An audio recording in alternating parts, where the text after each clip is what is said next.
Assalamualaikum warahmatullahi wabarakatuh. Dalam 20-an menit ke depan akan kita bahas materi mengenai notasi algoritmik. Namun sebelum kita bahas lebih jauh, kita lihat dulu bagaimana profesi-profesi yang lain dalam kaitannya dengan profesi kita sebagai orang informatika dan notasi algoritmik. Hampir semua profesi yang memproduksi sesuatu pasti mempunyai cara untuk menyajikan rancangan produksinya. Coba kita lihat. Ini bukan promosi ya, bukan promosi baju gamis, bukan. Kebetulan saja saya buka website kemudian bagus sebagai contoh. Ya, di dunia garment untuk menyajikan rancangannya kita kenal adanya pola. Ini pola dari gamisnya itu ya. Nah, dengan pola seperti ini, semua pekerja di dunia garment akan bisa menyusun komponen-komponen penyusun baju, gitu kan. Jadi, yang bertugas untuk menjahit nanti berdasarkan pola ini, yang bertugas untuk memotong kain juga berdasarkan gambar ini. Ini di dunia garment. Contoh yang kedua misalnya di dunia musik. Musisi gitu ya. Nah, musisi bisa membuat rancangan entah itu lagu, entah itu aransemen dari musiknya gitu ya. Dengan not balok. Sama ya dengan notasi ya. Misalnya ini. Ya, ini ada lagu dari Queen yang terkenal itu ya, We Are the Champion.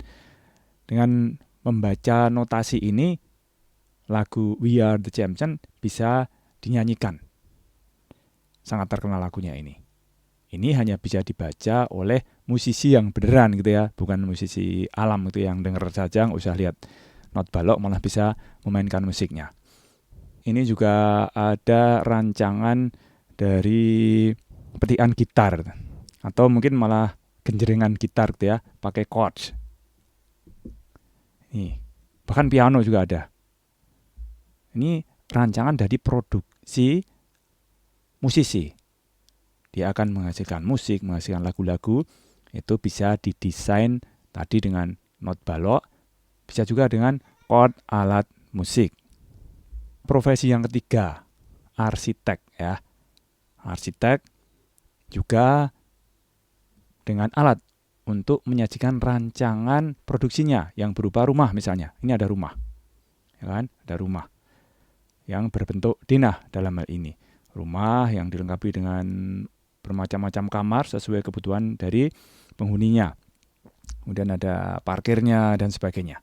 Dengan gambar denah seperti ini, nanti pemborongnya atau tukang-tukangnya itu bisa membangun rumah.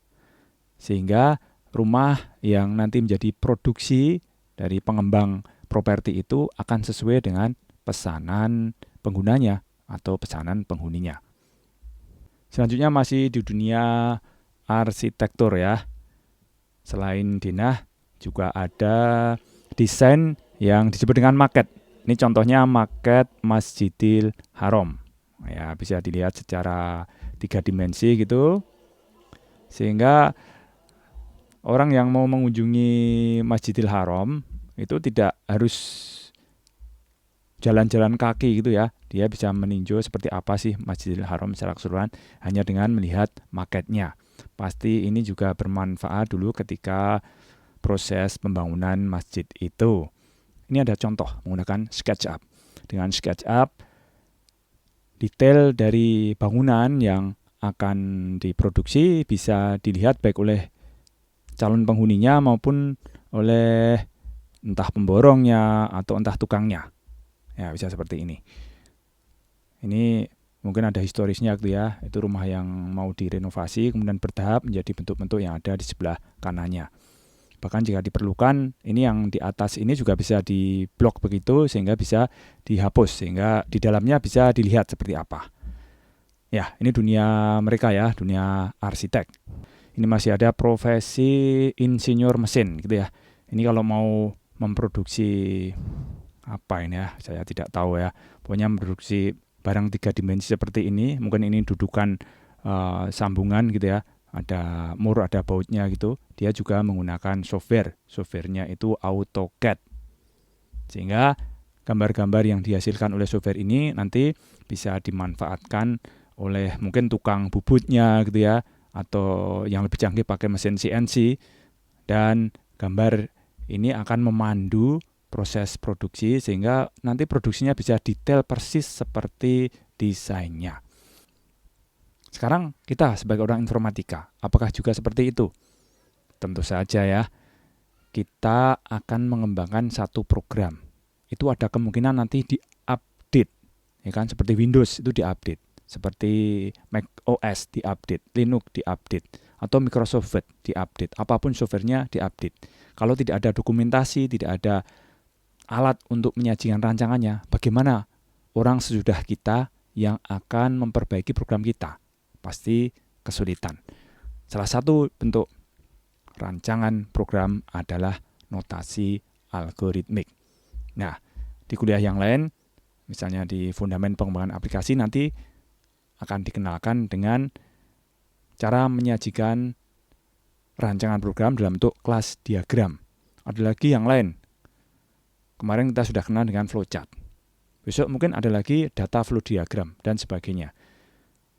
Jadi profesi kita pun juga seperti profesi-profesi lainnya membutuhkan alat bantu untuk menyajikan rancangan dari apa yang akan kita produksi.